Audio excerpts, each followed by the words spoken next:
Hi Taurus, thank you for joining me. We're going to take a look at the month of June for you. So it's a general read and it won't resonate for everyone, so please take the bits that fit and leave the rest, and cross-watchers bear in mind that roles can be reversed. I'm going to start with the Moonology Oracle card. Let's take a look for Taurus. Oh, I have hay fever this morning. Please do bear with me. You are good enough, Taurus. Full moon in Virgo.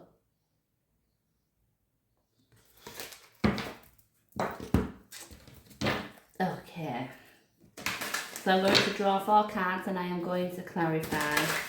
We're going to look at what you don't see coming, get some advice, look at the potential outcome for the month.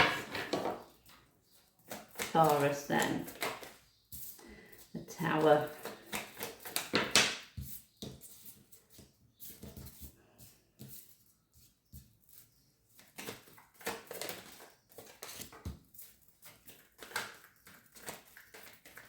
Oh. Try that again, Charlotte. Butterfingers.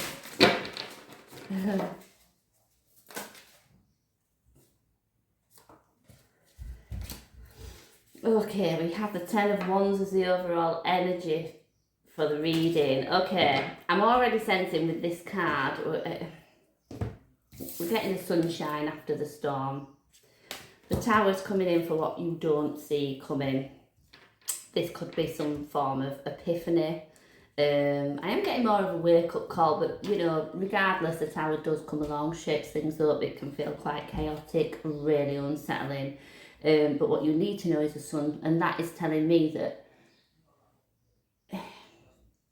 once the dust has settled from this Tower moment, things are going to definitely seem clearer. You'll have a more optimistic view of what's going on. Your advice here, I kind of feel like maybe get out of your own head a little bit.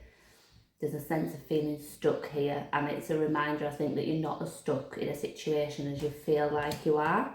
The potential outcome of the month, I have the Page of Pentacles that fell and the Empress. I'm going to wait till I clarify with that. I am very much drawn on the Mother link, but I don't know if this is, yeah, there's a maternal thing there,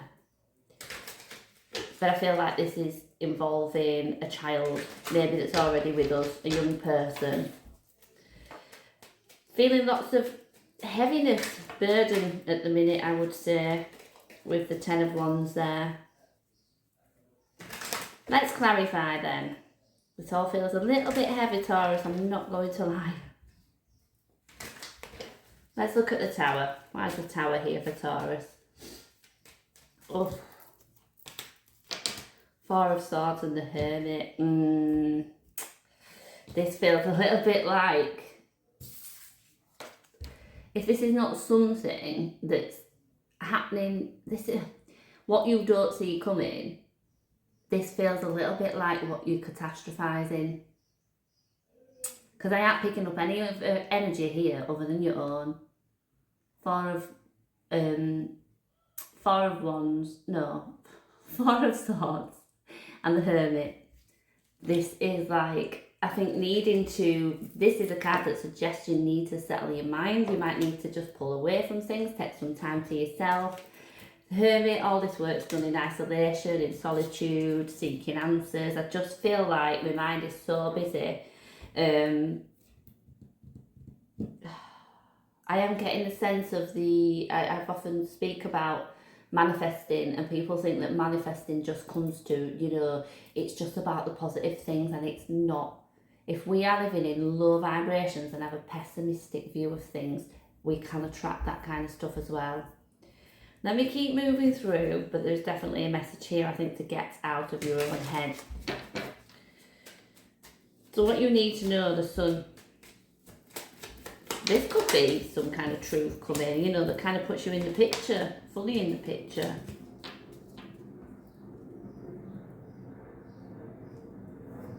It just gets heavier and heavier. I've got the 5 of Wands, conflict, maybe feeling like you're in competition with people. 7 of Cups, mixed feelings, confusion. Just, I sometimes think with that, it's I'm not sure where to go or what to do to just get myself emotionally well, to make myself feel fulfilled. But I would say ultimately, you know, with that sun being there, this can talk about blessings and healing as well. I think things are going to work themselves out. Whatever that Tower moment is, be that something that's happening for you internally or externally, regardless, I do feel like once the dust settles, things are going to look different. Very different. So I would say, like, don't lose faith that this, you know, if you're feeling conflict, either again internally, externally, because I think that's definitely both. You'll be doing that within yourself and with other people. The Seven of Cups though is also bringing a sense of illusion. It's like the catastrophizing. If you're spending too much time in your mind, you are absolutely likely to be making one thing snowball and snowball and snowball until it becomes an overwhelming thought and maybe started off really small. Your advice then, Eight of Swords. Oops. The Strength card. And the Two of Wands. It's like, yeah, get out of your head. Dig deep. Find the strength, the courage, the confidence you need to change your situation, I think, because there's opportunities available to you. Two of Wands, and you will have heard me say it before, you know, if your Ace of Wands is the new beginning, this is about making plans. She's gazing out of the window, she's wondering what's out there for me. At the minute, you're keeping yourself stuck because there are doors opening up for you. There are things you could be doing. You know, in the Rider-Waite deck, he holds the world, and it's like the world is your oyster. Opportunities are there. This wand is representative of the past, I always believe, and this is the one thing that still somehow has some kind of hold in stopping us moving forward. You need to, I think, you know, realise that there is a way out of the situation that you're in, and it's, you know, maybe it's a case of trial and error to find that answer, to find a solution, but it's there, it's open to you. Potential outcome then, let's have a look at this.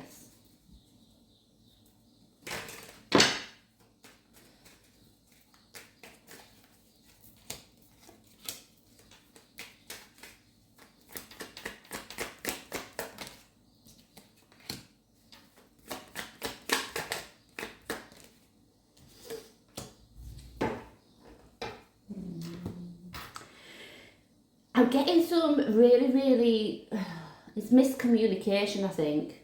I think messages that are being delivered are not being received in the way they're intended. And I kind of feel that this is across a range of conversations almost in your life. It's giving me the sense that maybe we're feeling a little bit oversensitive. You know, so you might go through a period of time throughout the month where you just think, oh my God, is everybody just having a go at me? Is everybody just criticising what I'm doing? It's feeling like, you know, it's going to come from all angles. Like I say, maybe difficult conversations with a young person throughout the month.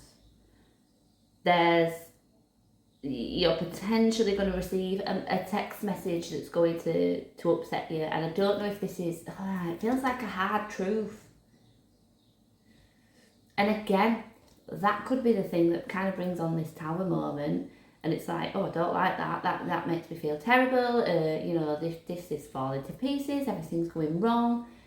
But from that, you might gain different perspective. For example, you know, you might find a new way of doing things or approaching a certain situation. It feels like something has to fall. That Tower, the ultimate message, it has to fall. And I always think that that's because it, you know, it wasn't built to last. But then let the dust settle, lay new foundations, and build again. That is the message I'm taking out of this reading. Finally then, Ten of Wands. What's this burden? Eight of Cups and the Hanged Man. Let's see there, look. There's an emotional disconnect at the minute, and it feels like I am getting a question of like, should I stay or should I go? But the last card I've got here is the Hanged Man. It's perspective. It's the way that we're looking at things. And I do feel like we kind of started there, and we've definitely got the spiralling and the being stuck in your own head. And I think that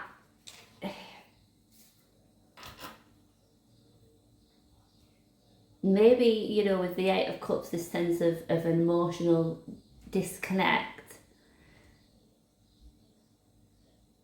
Maybe there's something you can try and disconnect from, and that just maybe linked to a lot of the negative energies, which will just make you feel lighter, or either got more productive.